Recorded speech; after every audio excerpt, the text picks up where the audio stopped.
We are moving on to our next comic, who is new to Cheap Laughs. He's done one other show with us. And I want you to sort of change the way you're thinking. This is good.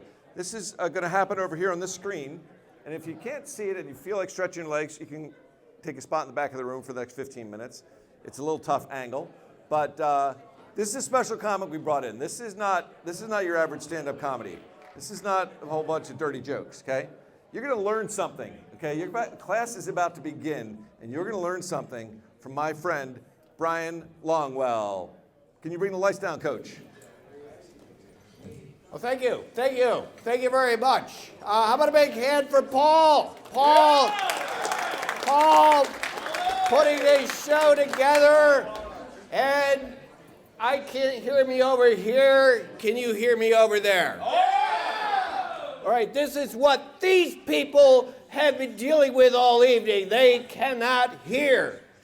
So that's why I'm over here, to help these people enjoy the show as well as everybody. I thank you very much for having me. This is going to be something a little different. I have a title. I'm going to be giving a brief presentation with the limited time that I have with you folks this evening. And the title of my presentation is simply this, and that is How to Be Successful. How to be successful. I've had a lot of people say, especially during this COVID era, it's like we need something positive, and I have my semi-motivational message of how to be successful. The first thing you have to ask yourself is, why do you want to be successful? And I studied this, and I looked into it. First, looking at men. Why do men want to be successful? Now, for men, the data clearly shows that for men, that it turns out, first, why do you want to be successful? For men, it turns out that it comes down to men, they want to be successful, it's to get chicks is what it comes down to. Now, I do a lot of corporate functions, and at corporate functions, I can't say get chicks, so I have a corporate version. The corporate version, why do men want to be successful? The corporate version, men want to be successful in order to increase DNA propagation opportunities, or DPO. And that's the memo apologizing for the speaker that said, get chicks. Why do men want to be successful after that? Men want to be successful after that in order to reach a higher level of mansplaining, which is to be able to pontificate, is where we ultimately want to get to. Now for women, why do women want to be successful? For women, it turns out that I don't really know. And it's not that I don't care or I don't think it's important. I just feel like if I got into this topic, I would get into trouble. So I feel like it's best for me to say, I don't know, step away from the issue and let somebody else address that. But that brings me to my success flowchart, my gender neutral flowchart, success flowchart. The first step of the flowchart is the question, do you want to be a success? If the answer is no, all you have to do is get premium cable. You'll be all set. On the other hand, you do want to be a success. Very important question you have to ask yourself is this. If you want to be a success, is, are you okay with being an asshole? Now, like I said, I do a lot of corporate functions, and human resources are a little uncomfortable with the word asshole. But I think in most industries, if you're not using the word asshole, you are not going to get anywhere. But for them, for those that are less comfortable, it's like instead of that, well, let's see, instead like, well, do you need sensitivity training? But I still think asshole is much more effective. And if the answer to that is yes, then it simply brings down to here, which is I can't help you. You were all set. But on the other hand, you do want to be a success, and you're not okay with being an asshole. Much more complicated, much more complicated. It's like, well, were you born with a lot of money? Are you sure you're not an asshole? No, the feed's down here, which is I can't help you.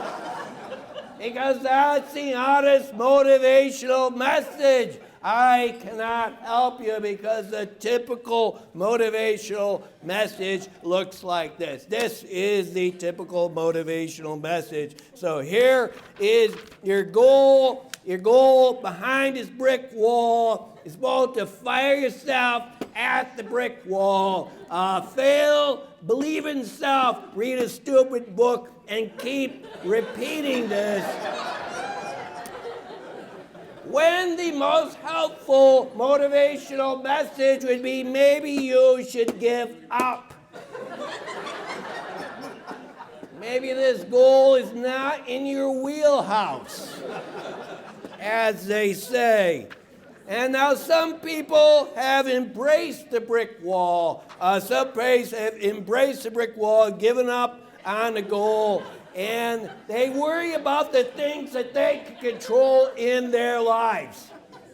And we need these people. They're essential for the economy.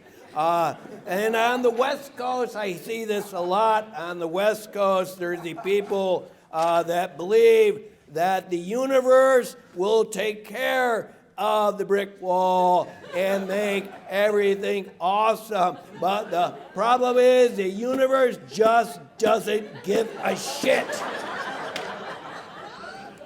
And again, for human resources, instead of that, is your goals do not align with the universe's mission statement. And, it's like motivational people, they say, you should dream big, reach for the stars. I do not recommend that. I think you should dream small. That way, when your dream is crushed, it's not that big a deal.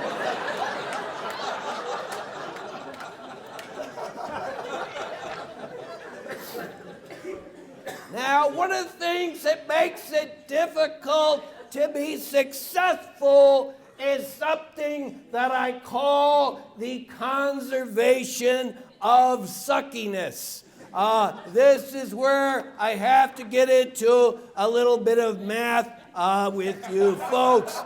This is the equation that I developed for the conservation of suckiness. Capital S is the total suckiness in your life. It's equal to the sum of all the little things that suck in your life. This is basically a constant. You can remove little things that suck in your life, but something else will come along and take its place. Because everybody has a sucky glass. Let's look at the sucky glass here. So here's the sucky glass. And some people have a higher level and lower level, but that's the capital S I was talking about. And the motivational people say, this is all you gotta do. All you gotta do is read my book and attach this valve to the sucky glass and let the suckiness all flows out. But the problem is reality comes along in the form of a sucky cloud to keep that at a constant level. You cannot do this with PowerPoint, folks.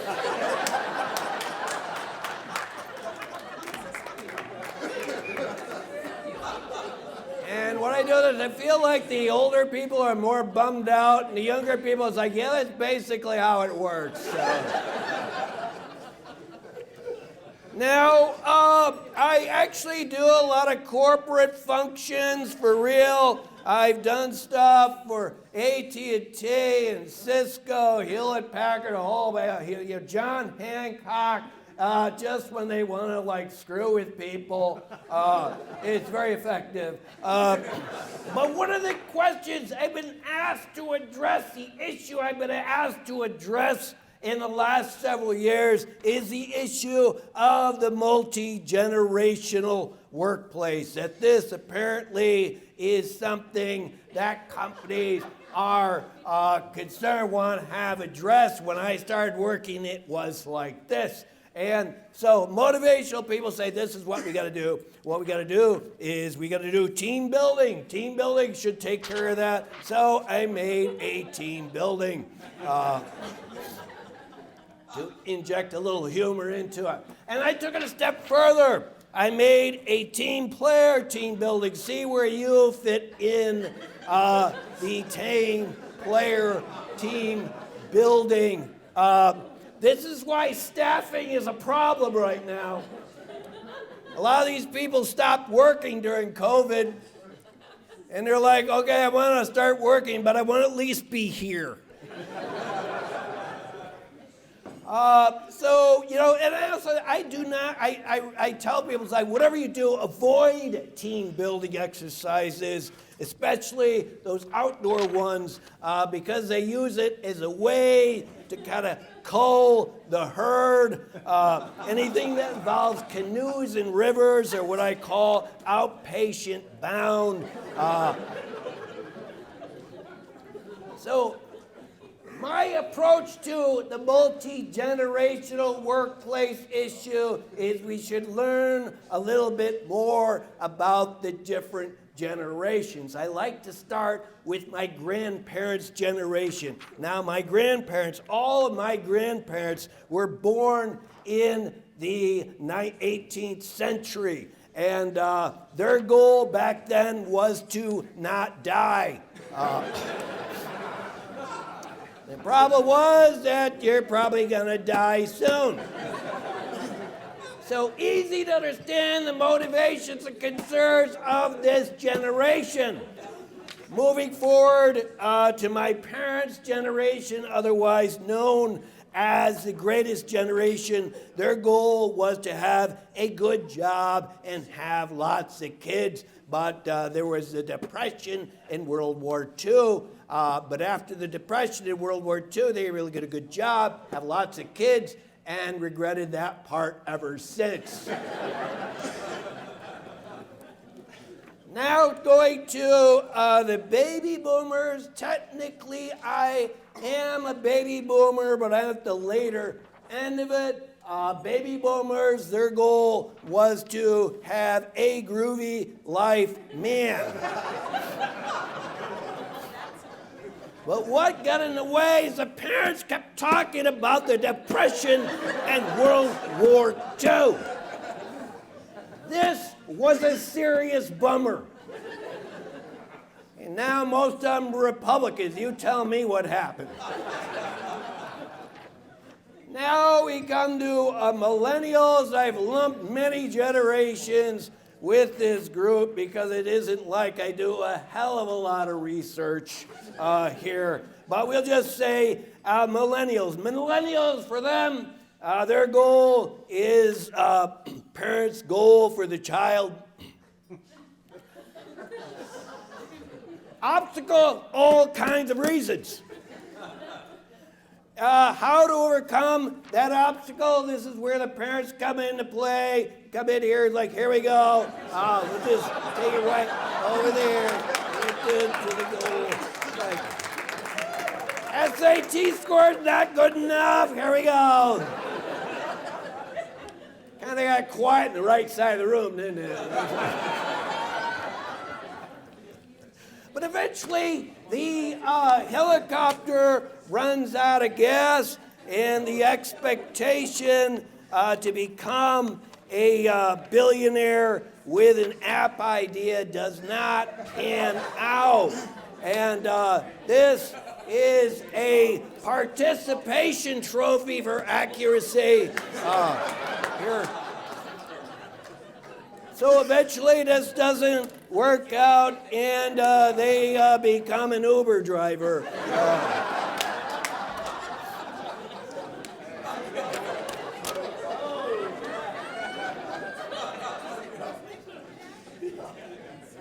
My mother would be so proud of me tonight. So I've been up here talking about success, and you might ask, well, is Brian Longwell successful? Brian Longwell is me, in case you've already forgotten who I am. I say, well, here I am, maybe. But the answer is to that is basically is yes. I'd make it bigger, but that was be bragging. So folks, basically, I got other shit going on, right? But let me share with you my success path, the Brian Longwell success path. I didn't grow up around here. I grew up out in New York State. This is where I grew up, out in Horseheads, New York. I did not think it was a funny name for a town until I moved away. And then people told me that it was a funny name for a town. A lot of towns and villages further to the East Coast are named after towns and villages from Europe or the UK, but the further they went inland, they started to run out of ideas. Resorted to animal parts. One thing I want to point out is where I grew up is right on the border between the state of New York and the state of Pennsylvania. The other thing I like to point out is this border is a straight line. When the border between two states is a straight line, that means when they are dividing up this part of the country, nobody gave a shit about this area. They told the surveyors, go up here, go straight across. We really don't give a shit where you put that border. And that's where I grew up, right on the edge of not giving a shit. I feel fortunate to come from an interesting shaped state, because I would hate that if, oh, I'm from Colorado, North Dakota, South Dakota. Or, oh, hey, look at this, Utah. We're a little crazy in Utah, look at that. Got a little piece missing right there.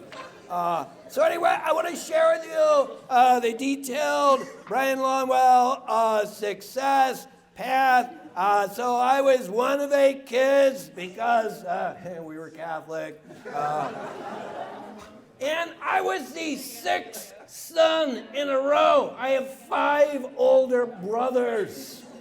When I came along, it was basically like Lord of the Flies. It's like, the adults were not running it. The children had created a social structure. This really sucked.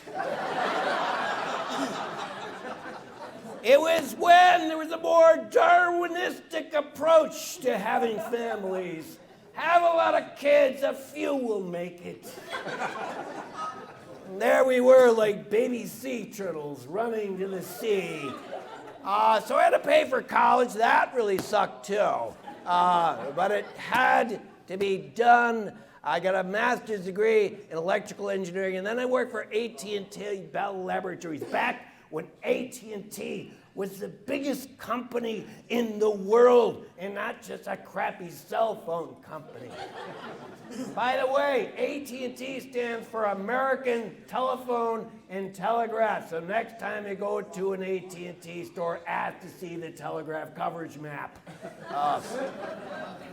So then what I did is I started doing comedy, started my own company. So now I do corporate comedy. I got some real estate, 401k. There's a divorce in there. And you you might think, oh, that sucked. No, that was awesome. That was like taking a sledgehammer to that sucky glass and it just came out there. Which leads me to where I am right now, which is that I have a hot wife with a PhD. Why be successful? It's to get chicks, is like what I was saying. So my wife is black. My daughter is adopted from Korea. My stepson looks like he's Puerto Rican or something. So when the four of us are together, nobody can figure out what the hell is going on.